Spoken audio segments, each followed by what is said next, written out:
Hi friends, അസ്സലാമു അലൈക്കും, നമസ്കാരം. അപ്പോൾ ഇന്നത്തെ വീഡിയോ ഒരു ബീഫ് ദം ബിരിയാണീൻ്റെ റെസിപ്പിയാണ്.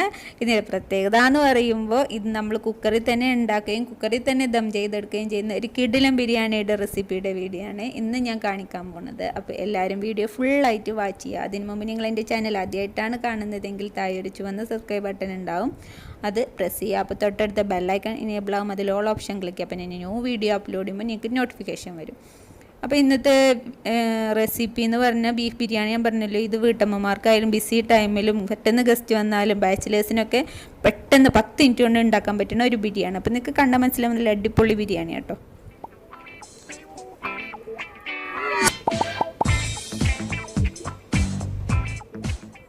അപ്പോൾ ഞാൻ ബീഫ് ഒരു 1/2 കിലോ ബീഫ് മീഡിയം സൈസ് കഷ്ണങ്ങളാക്കിയിട്ട് മാറ്റി വെച്ചിട്ടുണ്ട്. ഇനി ഇതിലേക്ക് ഒരു 2 കഷ്ണം ഇഞ്ചി, ഒരു 20 അല്ലി വെളുത്തുള്ളി, 20 അല്ലി ചെറിയ ഉള്ളി, 1 ടേബിൾ സ്പൂൺ വലിയ ജീരകം, 3 പച്ചമുളക്, അതിൻ്റെ ഒരു പേസ്റ്റാണിത്. അത് എത്രയാണ് ഇടുകയെന്ന് ഇത് ആഡ് ചെയ്യുമ്പോൾ ഞാൻ പറഞ്ഞു തരാം.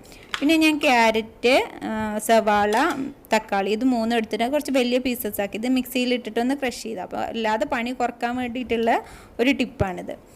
ഇനി നമുക്ക് ബീഫ് വേവിച്ചെടുക്കാം. അതിലേക്ക് നമുക്ക് 2 ടേബിൾ സ്പൂൺ ഇഞ്ചി, വെളുത്തുള്ളി, ചെറിയ ഉള്ളി, പച്ചമുളകിൻ്റെ പേസ്റ്റ് അത് 2 ടേബിൾ സ്പൂൺ ഇട്ട് കൊടുത്തു. ആവശ്യത്തിന് ഉപ്പ്, 1/2 ടേബിൾ സ്പൂൺ മഞ്ഞൾപ്പൊടി, 1/2 ടേബിൾ സ്പൂൺ മുളക് പൊടി, 3 ടേബിൾ സ്പൂൺ മല്ലിപ്പൊടി. ഇതാണ് ഇട്ട് കൊടുത്ത്. മുളക് പൊടി ചേഞ്ച് ചെയ്യാൻ നിങ്ങളുടെ എരിവിനനുസരിച്ചിട്ട്. മല്ലിപ്പൊടി പിന്നെ ബീഫ് ആയതുകൊണ്ട് ഞാനൊരു 3 ടേബിൾ സ്പൂൺ മല്ലിപ്പൊടി ഇട്ട് കൊടുത്തിട്ടുണ്ട്.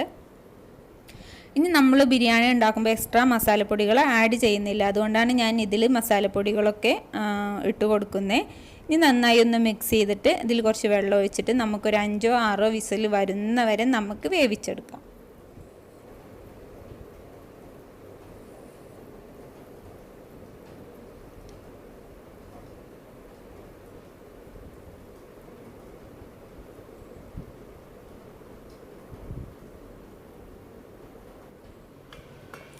ഇനി ഞാൻ മിക്സിയുടെ ചെറിയ ജാറില്ലേ, നമ്മൾ ക്രഷ് ചെയ്യുന്ന ജാറ്, അതെടുത്ത് നമ്മുടെ ഉള്ളി, ഒരു സവാളയാണ് എടുത്തത്, അത് ഞാൻ അതിലൊന്നിട്ട് ക്രഷ് ചെയ്യാൻ പോവുകയാണ്. അപ്പോൾ അത് ക്രഷ് ചെയ്ത് ഇട്ട് ഇനി എല്ലാതും തക്കാളിയും ക്യാരറ്റും ഒക്കെ ഞാനിങ്ങനെ ക്രഷ് ചെയ്യാൻ പോവുകയാണ്. ശരിക്കും അരിഞ്ഞ് ബുദ്ധിമുട്ട്, മിക്സി ഇല്ലാത്ത വീടുകളൊന്നും അധികം ഉണ്ടാവില്ലല്ലോ, അപ്പോൾ മിക്സിയാണ് ഏറ്റവും പെർഫെക്റ്റ്. ഫുഡ് പ്രോസസ്സറൊന്നും എല്ലായിടത്തും ചിലപ്പോൾ ഉണ്ടായിക്കൂടാന്നില്ല, അതുകൊണ്ടാണ് ഞാൻ മിക്സിയിൽ ജാറിലിട്ട് കാണിച്ചു തരുന്നത്. ഇനി നമുക്ക് ടൊമാറ്റോ കൂടി ഇങ്ങനെ ചെയ്തെടുക്കാം. അപ്പോൾ എല്ലാം ചെയ്തെടുത്ത് കഴിഞ്ഞു. ഇനി ഞാൻ ഇതിലേക്ക് മസാല ഉണ്ടാക്കാൻ പോവുകയാണ്. അപ്പോൾ 1 ടേബിൾ സ്പൂൺ നെയ്യും 3 ടേബിൾ സ്പൂൺ വെളിച്ചെണ്ണയാണ് ഞാൻ ഒഴിച്ചു കൊടുത്ത മസാല ഉണ്ടാക്കാൻ. ഇനി ഇതിലേക്ക് ഞാൻ സ്പൈസസ് ആഡ് ചെയ്യാണ്. ഒരു 4 ഏലക്ക, ഒരു 5 കറാമ്പൂ, 2-3 പട്ട അതിട്ട് നന്നായിട്ട് അതൊന്ന് വഴറ്റി കൊടുക്കാം.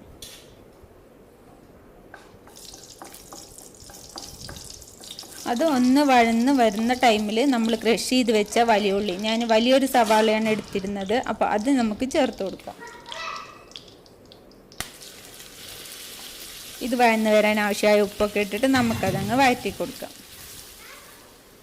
ഇനി ഇഞ്ചി, വെളുത്തുള്ളി, പച്ചമുളക് പേസ്റ്റ് ഞാൻ നേരത്തെ 2 ടേബിൾ സ്പൂൺ ബീഫ് വേവിച്ചപ്പോൾ ഇട്ട് കൊടുത്തിട്ടുണ്ടായിരുന്നു. അപ്പോൾ ഇതിലും ഞാൻ ഒരു 2.5 ടേബിൾ സ്പൂൺ ഇട്ട് കൊടുത്തിട്ടുണ്ട്. ഇനി നന്നായിട്ട് വഴറ്റി കൊടുത്ത് അതിൻ്റെ പച്ചമണം മാറുന്നവരെ വഴറ്റി കൊടുത്ത് അതിലേക്ക് നമുക്ക് ടൊമാറ്റോ പ്യൂരി, നമ്മൾ മിക്സിയിൽ അടിച്ചു വെച്ച് ടൊമാറ്റോ പ്യൂരി ഇതിലേക്ക് ഇട്ട് കൊടുക്കാം.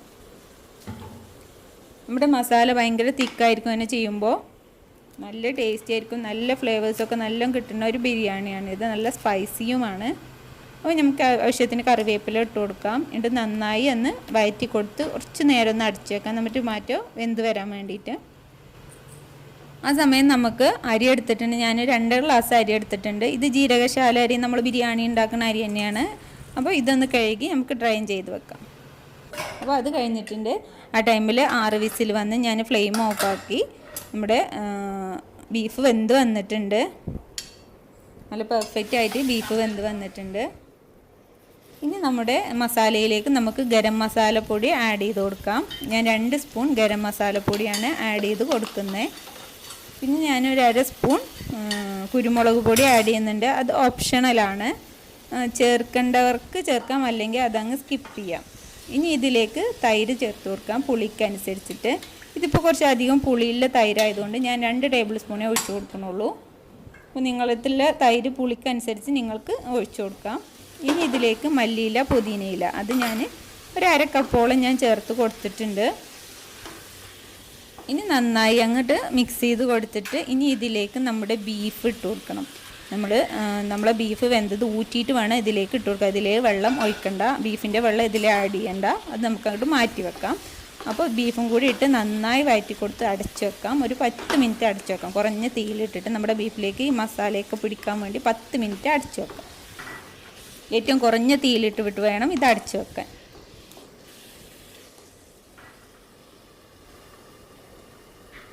ഇനി നമുക്ക് നമ്മുടെ റൈസ് വേവിച്ചെടുക്കണം. അതിന് വേണ്ടി നമുക്ക് ഈ ജ്യൂസ് വേണം. അപ്പോൾ നമുക്കിത് മാറ്റി വെച്ചിട്ട് നമുക്ക് കുക്കറിൽ തന്നെ നമ്മുടെ റൈസ് വേവിച്ചെടുക്കാം. അപ്പോൾ അതിന് വേണ്ടി ഞാനൊരു ടേബിൾ സ്പൂൺ നെയ്യ് ഇട്ട് കൊടുത്തിട്ടുണ്ട്.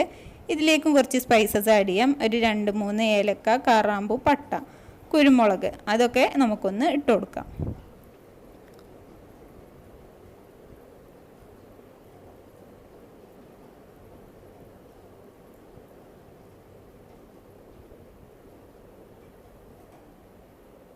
കുരുമുളക് ഞാനൊരു 10-20 എണ്ണ ഇട്ട് കൊടുത്തിട്ടുണ്ട്. ഇനി ഇതിലേക്ക് നമുക്ക് അരി ഇട്ട് കൊടുക്കാം. നമ്മുടെ ബിരിയാണി അരി ഇട്ട് കൊടുക്കാം. 2 ഗ്ലാസ് അരിയാണിത്, അത് ഇട്ട് കൊടുക്കാം. ഇനി ജസ്റ്റ് ഒന്ന് ഇളക്കി കൊടുക്കാം. ഇനി ഇതിലേക്ക് 5 ഗ്ലാസ് വെള്ളമാണ് ഒഴിച്ചത്. അപ്പോൾ നമ്മുടെ ബീഫ് വേവിച്ച ഈ ജ്യൂസ് നമുക്ക് ഇതിലേക്ക് എത്ര ഗ്ലാസ് അളന്ന് വേണം ഇത് ഒഴിച്ചു കൊടുക്കാൻ, അല്ലെങ്കിൽ നമുക്ക് പാകം ഉണ്ടാവില്ല. അപ്പോൾ അതുകൊണ്ട് അളന്ന് വേണം, നമ്മൾ ഗ്ലാസ്സിന് അളന്ന് വേണം ഇതിലേക്ക് ഒഴിച്ചു കൊടുക്കുക. അപ്പോൾ 2 ഗ്ലാസ് ഉണ്ടായിരുന്നു അത്. ഇനി ബാക്കിയുള്ള 3 ഗ്ലാസ് ഞാൻ നോർമൽ വെള്ളമാണ് ഒഴിച്ചു കൊടുക്കണേ. മൊത്തം 5 ഗ്ലാസ്, 2 ഗ്ലാസ് ആയതുകൊണ്ട് ഞാൻ 5 ഗ്ലാസ് വെള്ളമാണ് ഒഴിച്ചു കൊടുത്തത്. ഇനി നന്നായിട്ടൊന്ന് മിക്സ് ചെയ്ത് കൊടുക്കാം. ഇനി ഇതിലേക്ക് നമ്മൾ ക്രഷ് ചെയ്ത് വെച്ച ക്യാരറ്റ് ഇട്ട് കൊടുക്കാം. ഇതിലാവശ്യത്തിന് ഉപ്പും കൂടി നമ്മൾ ആഡ് ചെയ്യണം.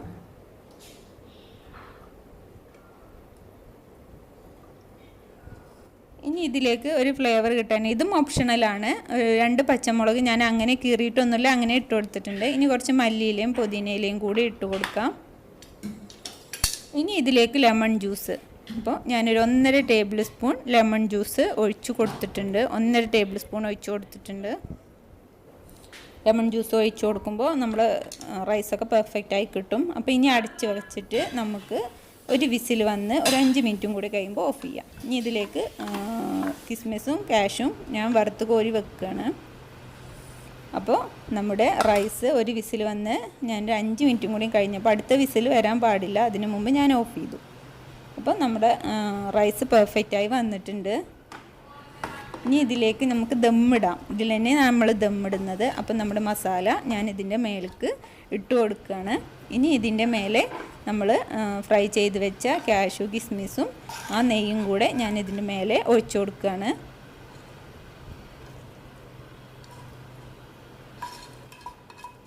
ഇനി ഇതിന് മേലെ നമുക്ക് മല്ലിയിലയും പുതിനയിലും ഇട്ട് കൊടുക്കാം. അതിന് മേലെ കുറച്ച് ഗരം മസാല പൗഡറും കൂടി ആഡ് ചെയ്ത് കൊടുക്കാം.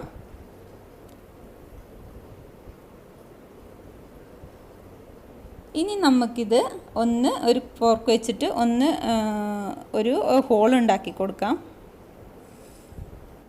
ഇനി നമുക്കിത് അടച്ച് ഏറ്റവും കുറഞ്ഞ തീയിൽ ഒരു 6-7 മിനിറ്റ്, ഒരുപാട് അധികം പറ്റില്ല, 7 മിനിറ്റോളം സിമ്മിലിട്ടിട്ട് നമുക്ക് അടച്ചു വെക്കാം. അപ്പം നമ്മുടെ 5 മിനിറ്റ് കഴിയുമ്പോൾ നമ്മുടെ കിടിലൻ ദം ബിരിയാണി റെഡിയായി. കുക്കറിൽ തന്നെ ഏകദേശം ഒരു 10 മിനിറ്റ് കൊണ്ട് നമുക്ക് ഉണ്ടാക്കിയെടുക്കാം ഈ ബിരിയാണി. അപ്പോൾ എല്ലാവരും ഒന്ന് ട്രൈ ചെയ്ത് നോക്കുന്നു. നല്ല സ്പൈസിയാണ്, നല്ല ടേസ്റ്റിയാണ്. ശരിക്കും ഒരു വെറൈറ്റി ടേസ്റ്റ് തന്നെയാണ് ഇങ്ങനെയൊക്കെ ചെയ്യുമ്പോൾ. അപ്പോൾ നിങ്ങൾ ട്രൈ ചെയ്ത് നോക്കുക, അപ്പോഴല്ലേ നിങ്ങൾക്ക് അറിയാൻ പറ്റുള്ളൂ എങ്ങനെയാണ് അതിൻ്റെ ടേസ്റ്റ് എന്ന്. അപ്പോൾ എല്ലാവരും ഒന്ന് ട്രൈ ചെയ്ത് നോക്കിയിട്ട് താഴെ കമൻറ്റ് ബോക്സിൽ കമൻറ്റ് ചെയ്യുക എങ്ങനെ ഉണ്ടെന്നൊക്കെ. അപ്പോൾ thank you for watching my video. അസ്സലാമു അലൈക്കും.